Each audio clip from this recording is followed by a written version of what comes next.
अब नमस्कार, सत श्री अकाल।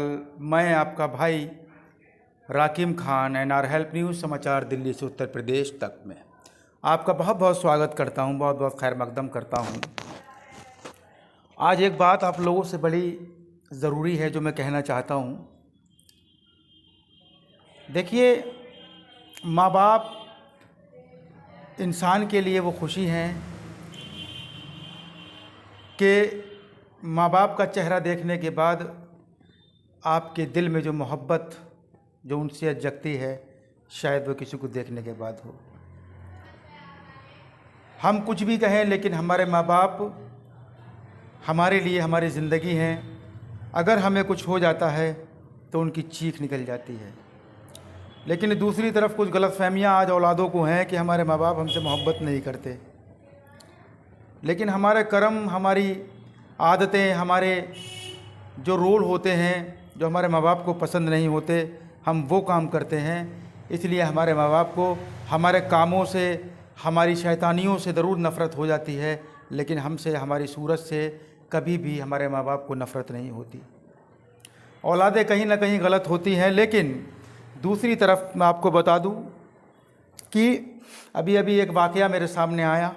मैं देख रहा था फेसबुक पर मेरे सामने तस्वीरें थीं और बड़ी खूबसूरत बात मुझे वो लगी। एक जज साहब थे, वो उनके बीवी बच्चे उनके साथ रहते थे। एक बूढ़ी माँ उनके साथ रहती थी। एक दिन अचानक अपनी माँ को वृद्धाश्रम ले गए। रात का समय था। माँ को उठाकर वृद्धाश्रम ले गए और वृद्धाश्रम ले जाने के बाद माँ को वृद्धाश्रम में रखवा दिया और वहाँ के जो चौकीदार थे उससे कहा कि मेरी माँ का ख्याल रखें, ये मेरी माँ है, इनका ध्यान रखें। यानी कि आपको तकलीफ़ है, आपके दिल में तकलीफ़ थी कि आपकी बूढ़ी माँ वृद्धाश्रम में आपके बगैर कैसे ज़िंदगी को बसर करेगी। अरे चंद दिनों की ज़िंदगी बाकी है और आपने उठाकर अपनी माँ को वृद्धाश्रम में डाल दिया। एक जज ने ऐसा किया। उसके बाद जज साहब ने चौकीदार को पैसे दिए, कहा मेरी माँ का ध्यान रखना, और वहाँ से चले गए। जज साहब कोर्ट से आने के बाद अपने घर में जाते, खाना खाते, बच्चों के साथ मगन रहते, खुश होते और सो जाते। हफ्ते में एक बार जज साहब जाते थे वृद्धाश्रम अपनी माँ के पास और वहाँ जा कर के उनसे मिलते थे। मिलने के बाद में फिर चौकीदार को पैसे दिए और कहा मेरी माँ का ध्यान रखना।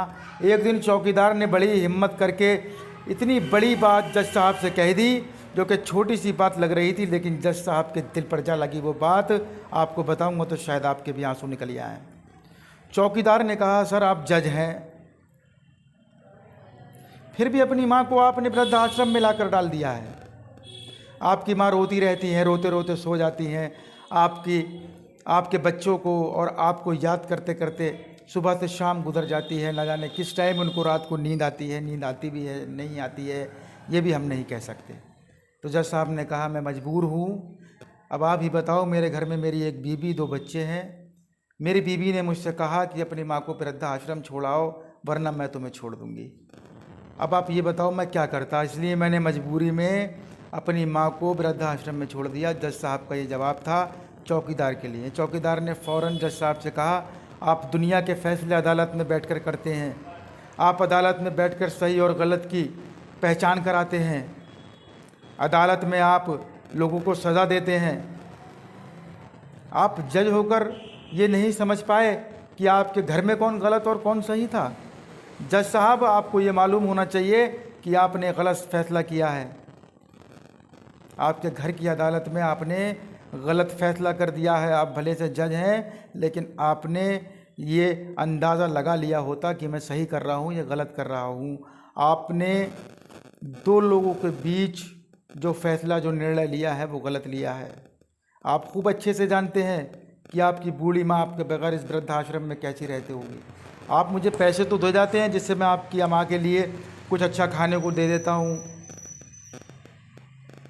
अरे मैं तो चौकीदार हूँ, मैं इतना कर सकता हूँ कि आपकी माँ को टाइम से पानी दे दूँ, टाइम से चाय दे दूँ, कुछ खाने को अच्छा ला दूँ, लेकिन मैं ये नहीं कर सकता, मैं एक चौकीदार हूँ, मैं उनके पास जाकर 10 मिनट बैठ नहीं सकता क्योंकि मेरी नौकरी चली जाएगी। जज साहब, मैं 10 मिनट आपकी माँ के पास नहीं बैठ सकता, मेरी नौकरी चली जाएगी। जज साहब, जो प्यार जो मोहब्बत आप उन्हें दे सकते हो, आप उनके बेटे हो, वो मैं नहीं दे सकता। यहाँ आप मुझे पैसे देने आते हो, ये लोग पैसे और पैसे देकर चले जाते हो, साथ में ये कहकर जाते हो कि मेरी माँ का ध्यान रखना। अब आप बताएं जज साहब, आपने कितना गलत फैसला लिया है, कितना सही फैसला लिया है, ये सोच करके ज़रूर बताना। जज साहब अपने घर जाते हैं, 2 दिन लगातार खाना नहीं खाते, ढंग से पानी भी नहीं पीते, रात को सो भी नहीं पाते। एक दिन बीवी बच्चे, जज साहब जब कोर्ट से आए तो बीवी बच्चे पानी और खाना लेकर खड़े हो गए, कहने लगे पापा ये लो खाना खा लो। जज साहब ने कहा मैं खाना नहीं खाऊंगा। पापा आप सो भी नहीं रहे हो, आप बैठे रहते हो रात भर, मुझे नींद नहीं आ रही है।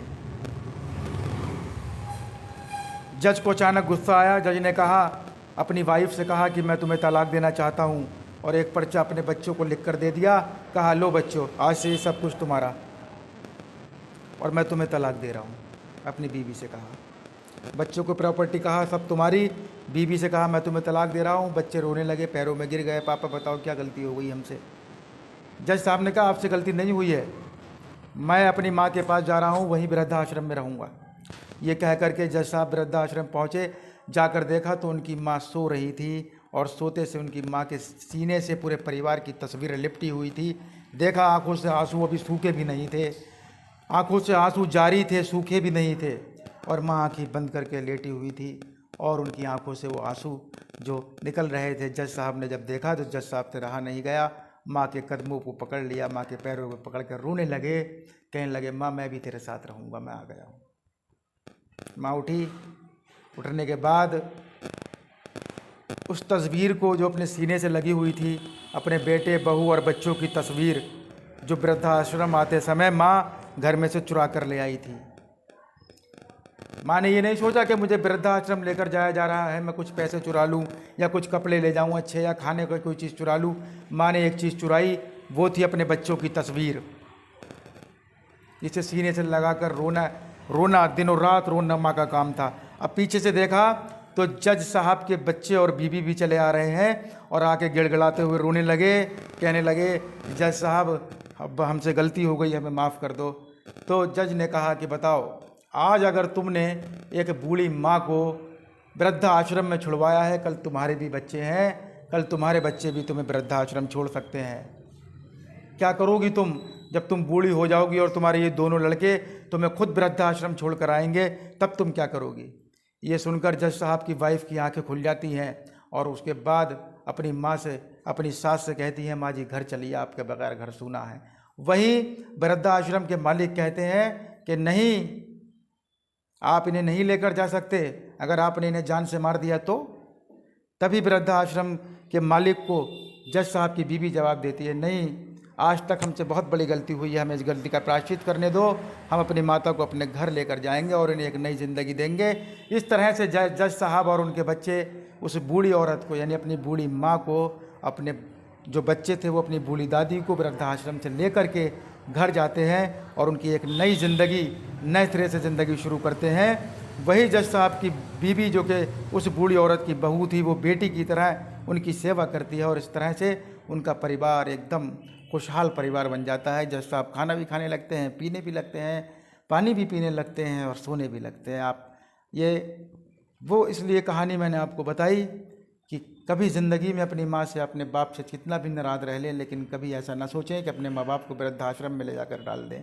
कसम खुदा की, अगर माँ बाप नाराज़ हैं तो दुनिया नाराज़ है, अगर माँ बाप नाराज़ है तो अल्लाह नाराज़ है, अल्लाह का रसूल नाराज़ है, अगर माँ बाप नाराज़ हैं तो भगवान नाराज़ है, ईश्वर नाराज़ है, तुम्हारे राम नाराज़ हैं, किशन नाराज़ हैं, सब नाराज़ हैं। अगर माँ बाप नाराज़ हैं तो कुछ नहीं है ज़िंदगी में। तो इस कहानी के साथ आपसे विदा लेता हूँ। बहुत बहुत शुक्रिया। कभी कभी इस तरह की कहानियाँ जो कि दिल को एक सुकून देती हैं और सच्चाई का सामना कराती हैं, ऐसी तरीके की कहानियाँ मैं आपको सुनाता रहूँगा जो कि एक सच्ची दास्तान भी हैं, और आपको बताता रहूँगा कि माँ के पैरों के नीचे जन्नत होती है और बाप के पैरों के नीचे जन्नत का दरवाज़ा होता है, इसे कभी ना गंवाएं। इनका ख्याल रखें, ध्यान रखें। बहुत बहुत शुक्रिया। आप अपने भाई राकिम खान, अपने अजीज़ दोस्त रिपोर्टर राकिम खान के साथ जुड़े हुए थे NRF न्यूज़ पर, समाचार दिल्ली से उत्तर प्रदेश तक पर। बहुत बहुत शुक्रिया। आपकी सपोर्ट की ज़रूरत है, कृपया सपोर्ट करें और इसी तरह से वीडियो देखने के लिए हमारे चैनल को सब्सक्राइब ज़रूर कर लें। बेल आइकन दबाना ना भूलें ताकि सबसे पहले हमारी वीडियो की नोटिफिकेशन आप तक पहुंच जाए और आप हमारी वीडियो सबसे पहले देख पाएँ। बहुत बहुत शुक्रिया। अस्सलाम वालेकुम, नमस्कार, सत श्री अकाल, जय हिंद, जय भारत।